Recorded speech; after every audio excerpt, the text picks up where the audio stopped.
Hola, mi nombre es María José Alejos y para continuar con lo que estaba diciendo mi compañero Cristian, yo voy a hablarles sobre los trastornos del movimiento, que pueden ser por hipercinesias, y las hipercinesias son causadas por lesión predominante del sistema neoestriado. Se caracteriza por la aparición de movimientos anormales no deseados voluntariamente que se injertan sobre actividad del individuo dificultando con su aparición la motilidad voluntaria o automática.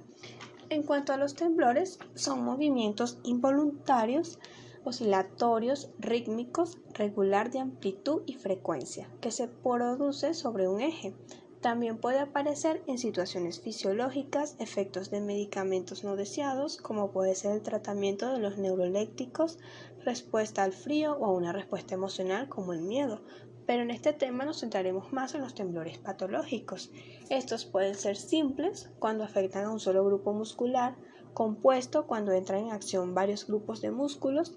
Se puede clasificar según sus oscilaciones, que pueden ser rápidos, de 9 a 12 oscilaciones por segundo, mediano, de 6 a 8 oscilaciones por segundo, y lento, que va de 4 a 6 oscilaciones por segundo.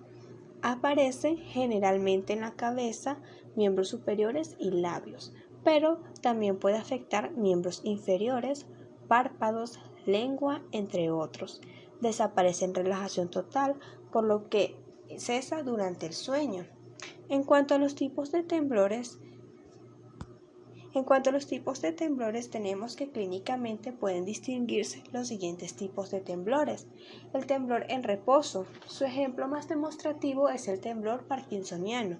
Aparece en reposo, pero esto no es absoluto, ya que la relajación muscular completa lo hace desaparecer.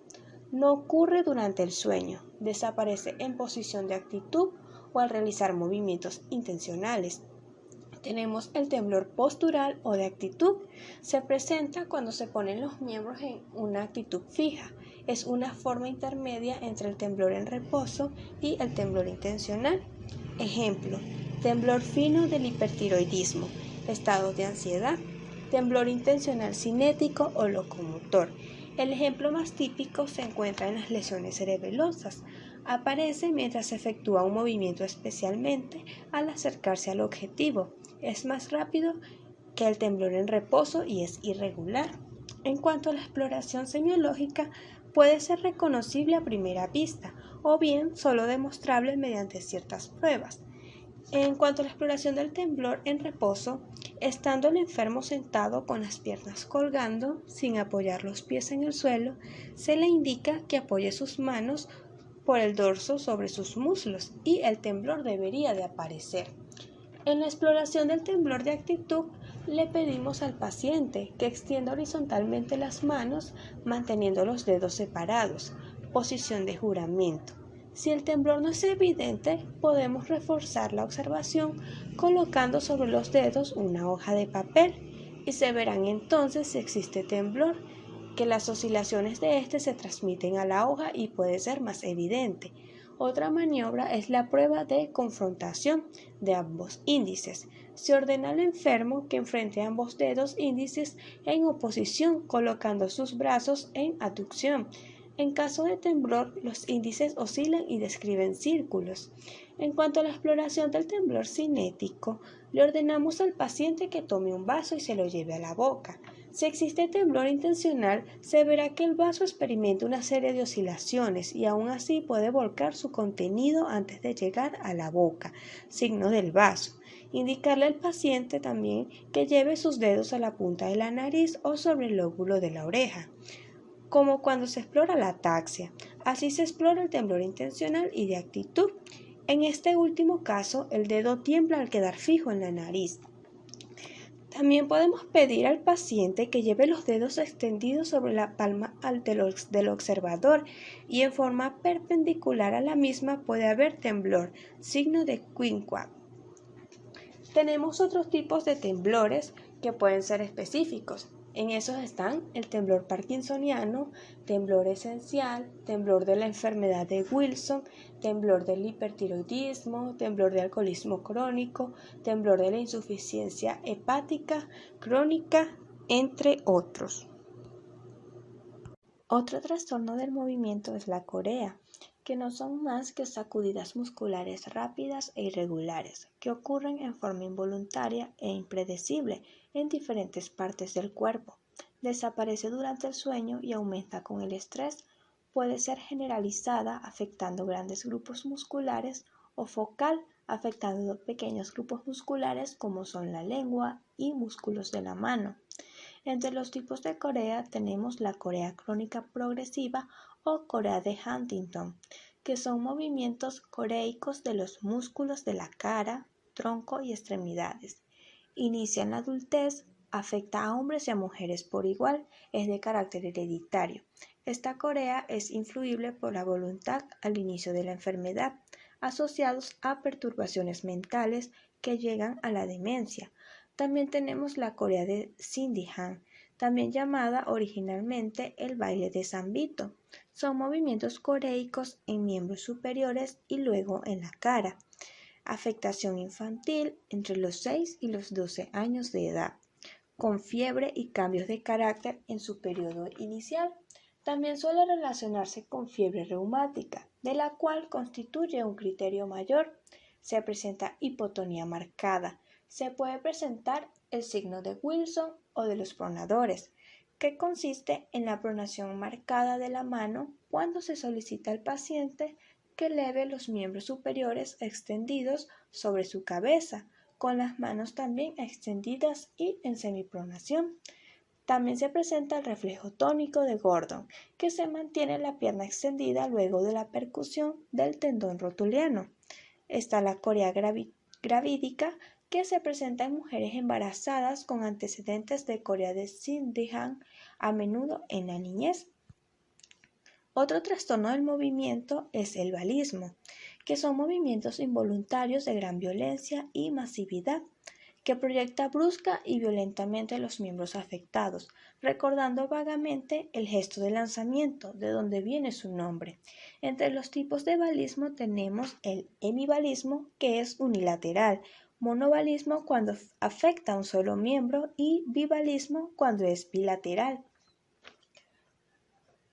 También el tono muscular se encuentra disminuido, como en la corea. Los reflejos son normales y con frecuencia existen trastornos psíquicos con agitación y estado funcional. Por lo general, la causa se resuelve espontáneamente, después de su inicio al cabo de unas semanas. Cuando el hemivalismo es progresivo, hay que sospechar acerca de causas expansivas, como lo pueden ser los tumores. Otro trastorno del movimiento son las mioclonías, que son contracciones musculares bruscas, rápidas e involuntarias de un segmento corporal, como es el tronco, la cara, los ojos, el velo del paladar, faringe y diafragma. El hipo es una mioclonía refleja del diafragma. Entre los tipos de mioclonías tenemos las focales, que comprometen una parte del cuerpo. Las multifocales comprometen varias partes, segmentarias comprometen de 2 o más zonas contiguas, generalizadas afectan múltiples regiones, también pueden ser espontáneas o provocadas. También tenemos que pueden ser fisiológicas o patológicas. En cuanto a las mioclonías fisiológicas, puede suceder cuando las personas se quedan dormidas y durante las primeras fases del sueño. Otro tipo de mioclonía es el hipo, que es una mioclonía diafragmática. Entre las mioclonías patológicas puede ser el resultado de distintos trastornos y de fármacos. Las causas más comunes son hipoxia, toxicidad por un fármaco y trastornos metabólicos. Estos aumentan con la relajación muscular y se atenúan o desaparecen con la contracción voluntaria del músculo. Suceden rítmicamente de modo regular. Es irregular y su frecuencia varía de 10 a 15 oscilaciones por minuto. Por último, en los trastornos del movimiento tenemos los tics, que son movimientos anormales, involuntarios, bruscos, recurrentes, rápidos y que abarcan determinados grupos musculares. Necesidad irresistible de producir el movimiento, pero que puede ser suprimido voluntariamente. Puede empeorar con el estrés, disminuye durante la actividad voluntaria o la concentración mental y desaparece durante el sueño. Puede ser crónico o transitorio. Entre sus causas tenemos la tensión extrema, algunos medicamentos como el Ritalin o Tegretol, infecciones como la encefalitis o causadas por estreptococos. También tenemos las infecciones virales, los desórdenes genéticos y metabólicos. En los tipos de tics tenemos los tics motores simples, localizados en pequeños grupos musculares. Puede ser guiñar un ojo, olfatear, parpadear, entre otros. Tics motores complejos que implican una secuencia repetitiva de movimiento coordinado, como frotarse las manos, rascarse la cabeza, tocar en forma compulsiva alguna cosa. También tenemos los tics vocales simples, que son sonidos como carraspera, gruñido, ladrido, silbido o tos. Los tics vocales complejos, como pueden ser la palilalía, ecolalía y coprolalía. Clínicamente podemos clasificar los tics en simples o transitorios, que son muy comunes en los niños. Por lo general desaparecen en forma espontánea al cabo de un año. Pueden ser simples crónicos que se presentan a cualquier edad y son frecuentes en la niñez. El tratamiento no es necesario en la mayoría de los casos. En los tics crónicos motores complejos vocales tenemos el síndrome de Guillain de la Tourette. Los tics motores comienzan en la cara y luego se generalizan al tronco.